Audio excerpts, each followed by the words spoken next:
expert. All right, Mr. Iyer, let me start with you. Huge controversy here in India over President Trump's remarks. Of course, he's not issued a denial.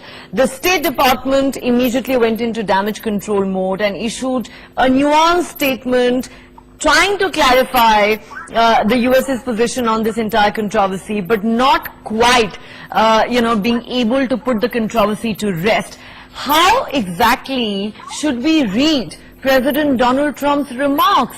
Was he just being Trump, speaking off the cuff and kicking up a controversy as he often does? Is this Trump actually trying to send a message to New Delhi? Because many have pointed out how many of Trump's recent statements and tweets about India have not exactly been flattering, have not exactly helped the cause of the India-US relationship, whether it is the things he said about trade tariffs or even about Hafiz Saeed having been found after 10 years in Pakistan and calling him the so-called mastermind of 2611. Coming back to his, controversial Kashmir mediation remark, how do you see this? I mean, has he reversed decades of US policy? No, I don't think so. I think it was just an off-the-cuff remark. Remember that Trump is a businessman first, and he may have floated this out in a bid to try and soften Modi. U.S. is still chasing from India's decision to buy S-400s from Russia, and you see what is happening to Turkey after they went ahead with the purchase of S-400. Erdogan is now beginning to lose critical mass support on which all his regime was based on, and he's in trouble. And now I think Modi is probably being put under a little bit of pressure for having decided to go with S-400. So for me, as a person who was born in India and lived in US, I'd like the best for both countries, and I really wish that the two would see the same cause that they're fighting for. After all, India is a lone non-Islamic country in this whole region, and it's a civilizing force. I mean, countries like Sri Lanka are being buffeted by strong winds. So is Maldives. I'm just giving you a geopolitical summary. Okay. I don't think Trump really knows all the, nuances of the Shimla Accord or something like that. But Mr. Iyer, if I could come in here, while you may say that Trump is ill-informed, doesn't quite understand the nuances of the Shimla Accord, but the man has been US President for 3 years now, and it's not just the opposition in India that is stomping at the bit. I will quote to you the tweet that was actually put out by Democrat Congressman Brad Sherman. He tweeted, "Everyone who knows anything about foreign policy in South Asia knows that India consistently opposes third-party mediation over Kashmir. Everyone knows Prime Minister Modi would never suggest such a thing. Trump's statement is amateurish and delusional and embarrassing." So the question that's being asked is, how could he not have known that this is India's position for decades? And successive US governments, whether Republican or Democratic, have known and fully understood this position taken by India. And therefore the question is, was he just making an off-the-cuff remark that happened to be ill-informed? Or, as you mentioned, the US is chafing under a lot of issues, whether it is the trade tariffs that have been a bone of contention, or the fact that we are purchasing the S-400 missile system from Russia. Therefore, my question is, was Trump, in a sense, trying to send out a message to India? Which of the two is it? No, I think Trump got parachuted into the White House. He was never a congressman. He was never a senator. He was never a governor. He has not been through the political, the system. Because there what happens is you become members of, this committee or that committee. Yes. You get to read up on stuff. People come in and brief you about what are the pros and cons of taking the stand. He never voted for anything. So he directly got parachuted into the White House. So now he's not your, typical president. He has his mind. He sometimes speaks. Remember the first time he said something of this nature where people have been saying, "Oh my God, what did he say here?" In fact, he also said, "I can wipe off Afghanistan from the face of the earth in 10 days. Same thing, because we have to understand that sometimes when Trump gets frustrated, when he gets filibustered by Congress or the Senate, he starts becoming a little impatient. He's a businessman. He's a CEO of a company. He runs the United States as if it's his own company, and he wants action. He wants like James Bond-like action. He wants action, action, action. What he noticed is James Bond-like action, says Mr. Iyer, but little did Trump realize how much of a headache he would end up creating for the Modi government here in India. I want to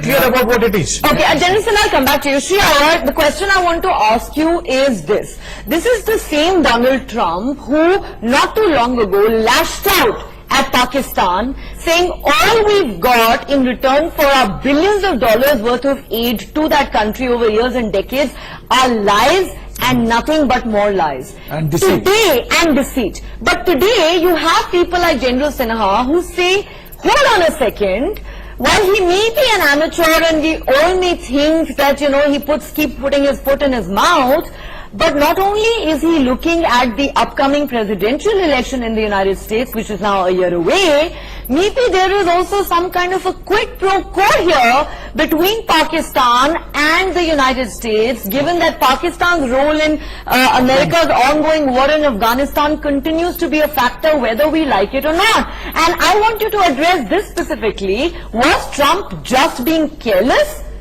or is there some kind of a quid pro quo here? Because let's not forget that he said this in the presence of Imran Khan.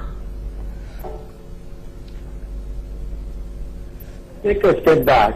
When US reneged its deal with Iran, essentially it shut off India's options to reach Afghanistan via the Chabahar port, because India was not going to be able to help out in any way. So what happened at that point is that the US painted itself into a corner. Now, if they want to continue to send supplies into Afghanistan, the only option left was Pakistan. So that was a weak hand that he had.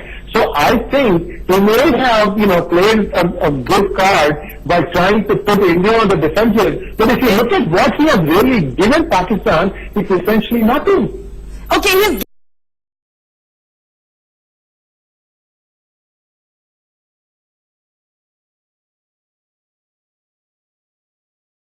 ridiculous propaganda. But Sree Iyer, this is the problem. The Pakistan Prime Minister wants the world to pat him on the back because for the 20th time, Hafiz Saeed has been arrested for a few days. Yet, when you talk to them about the more than dozen dossiers that India has given on 26/11, the only response you get from the Pakistanis is, but where is the evidence of his involvement? 11 years later, we are still waiting and nothing has moved in the 26/11 case, the sham trial that has been held in Pakistan. And these guys want us to pat them on the back for cracking down on terror? Where these dossiers produced in the court of law in Pakistan? Mr. Sree. One second, General Sinha. Mr. Iyer, yes, go ahead. Never let a crisis go waste. If I were Modi, I would announce elections for the seats that have not been nominated from POK and Gilgit-Baltistan, and I would say that people who want to register to vote for whoever candidates that want to be there for that, this can be done electronically today. They can be in the comfort of their homes and vote. I have already mentioned this once before in your channel. It's called blockchain technology. You can vote any number of times you want. But remember that this is going to be a small group of people who may want to express this is the person that we would like representing POK interest and Gilgit-Baltistan. Okay, well, we can discuss the measures that India can take perhaps to hit Pakistan where it hurts.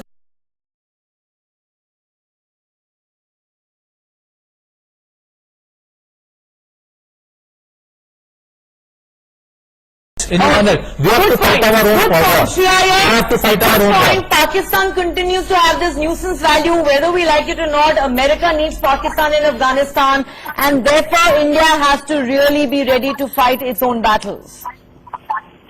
Well, in my opinion, in the US-Iran spat, India is an innocent bystander. I believe that India can still work out a deal whereby India can continue to get supplies like crude from Iran and also develop the Chabahar port and thereby get access to Afghanistan. This is a pressure valve that US badly needs. They cannot put all their eggs in one basket, and that one basket is Pakistan today for Afghanistan. All right, gentlemen.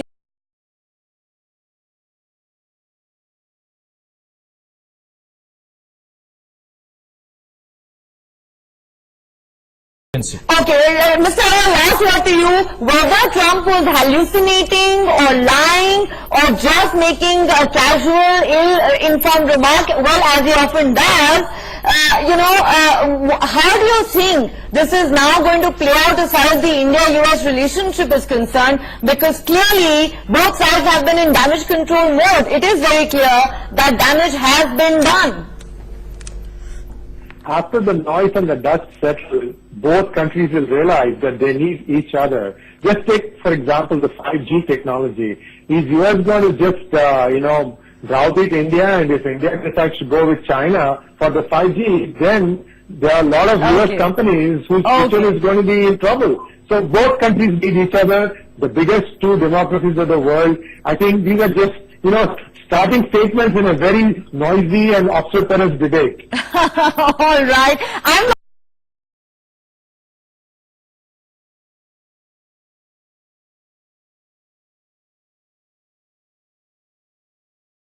What are they talking about? The PMO India should put out a tweet saying, we have received this open letter, this is a law and order matter, it has been directed to the states for follow-up action. That's it. And because this kind of thing where everything is Modi's responsibility is frankly getting laughable. As to the other thing, my dad for 25 years, he used to greet everybody with Jai Shri Ram instead of saying good morning. He felt that that was the way he wanted to say hello to everyone. There was no war cry there.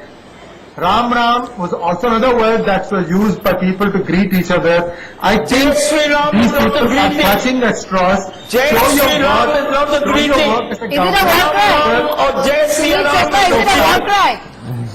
Sunil Chopra, is it a war I cry, did not sir? interrupt you. a war cry by Yes, BJP. it was used to interrupt you. It was in the Babri Masjid issue that Jai Shri Ram came up. Otherwise it has always been Jai Shri Ram.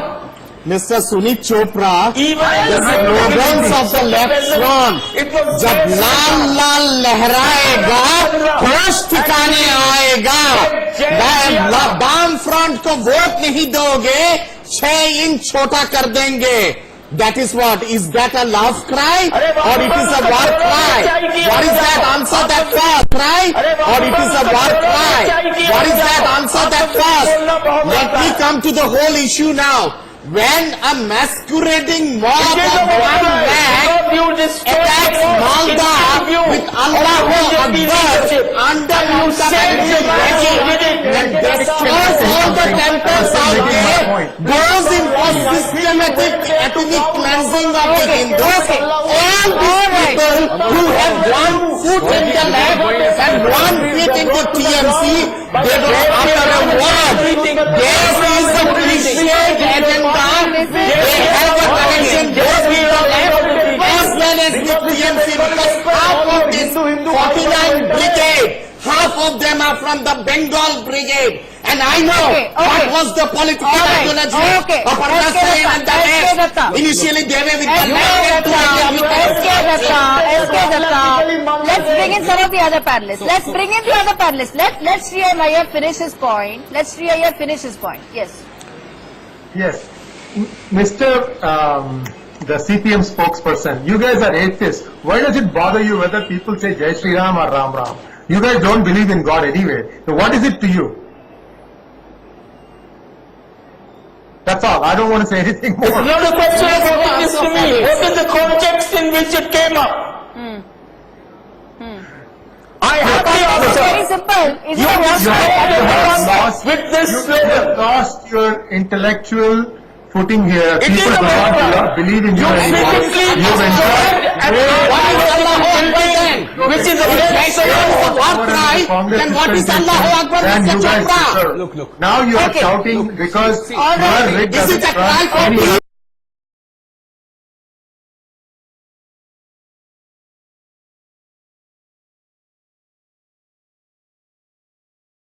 Can I come in, please? Yes, Sree Iyer. Yes. I think the intelligentsia who wrote this letter surely know that lynching is a law and order subject and therefore the states that they live in should be the ones addressing it. Yet they chose to show it the right to Prime Minister Modi. Why try to globalize or nationalize the problem that is local? So this is, I mean, these are intelligentsia. So are they accepting that they are dumb, that they don't know the laws of the land? So Mr. Singh, I don't think Chetan Singh, he did not speak. What Trump has said. Start having some grace. Modi is not here. Start having some grace. When a state He listened to you for 45 minutes. Have some grace. Have some grace. Have some grace. He listened to you for 45 minutes. Extend basic courtesies to each other. Yes.